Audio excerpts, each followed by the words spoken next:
আপনি কি জানেন south Indian state north Indian স্টেটের তুলনায় বেশি ডেভেলপমেন্ট কেন? বেসিক্যালি এর দুটি প্রধান কারণ আছে। প্রথমত, ইতিহাসে যতবারই ভারতে আক্রমণ হয়েছে তার বেশিরভাগ প্রভাব নর্থ ইন্ডিয়ার উপর পড়েছে, যেখানে সাউথ ইন্ডিয়ায় ইকোনমিক্যাল অ্যান্ড কালচারাল ডেভেলপমেন্ট করার জন্য লম্বা সময় মিলেছে। আর অন্যদিকে সাউথ ইন্ডিয়ার কাছে একটি লম্বা ক্রস লাইন আছে যেখান থেকে বেশিরভাগ ট্রেড করা হয় অন্যান্য দেশের সাথে, যার কারণে সাউথ ইন্ডিয়ান স্টেটগুলি নর্থ ইন্ডিয়ার তুলনায় বেশি অর্থ উপার্জন করে।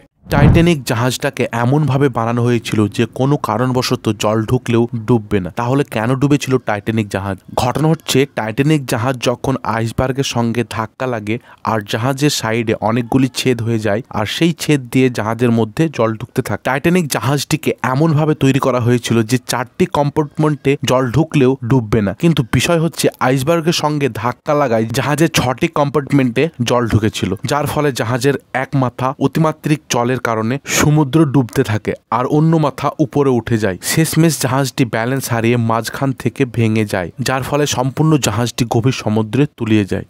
যদি আপনাকে কেউ প্রশ্ন করে পৃথিবীর সবথেকে উঁচু পর্বতের নাম কি, তাহলে আপনার উত্তর হবে মাউন্ট এভারেস্ট। কিন্তু আমি যদি বলি আপনি ভুল। আনঅফিশিয়ালি মাউন্ট এভারেস্ট পৃথিবীর সবথেকে উঁচু পর্বত নয়। প্রশান্ত মহাসাগরের হাওয়াই দ্বীপের কাছে মোনাকিয়া নামক পাহাড় দুনিয়ার সবথেকে উঁচু পাহাড়, কারণ মোনাকিয়া পাহাড়ের কোণা থেকে এর উচ্চতা প্রায় 10,200 মিটার, যেখানে মাউন্ট এভারেস্টের উচ্চতা 8,800 মিটার। শুধুমাত্র পার্থক্য এক জায়গায়, যে মোনাকিয়া পাহাড়ের উচ্চতা শুরু হয় সমুদ্রের নিচে থেকে আর মাউন্ট এভারেস্টের উচ্চতা শুরু হয় সমুদ্রের উপর থেকে, কিন্তু আকার আয়তনে মাউন্ট এভারেস্ট মোনাকিয়া পাহাড়ের থেকে ছোট।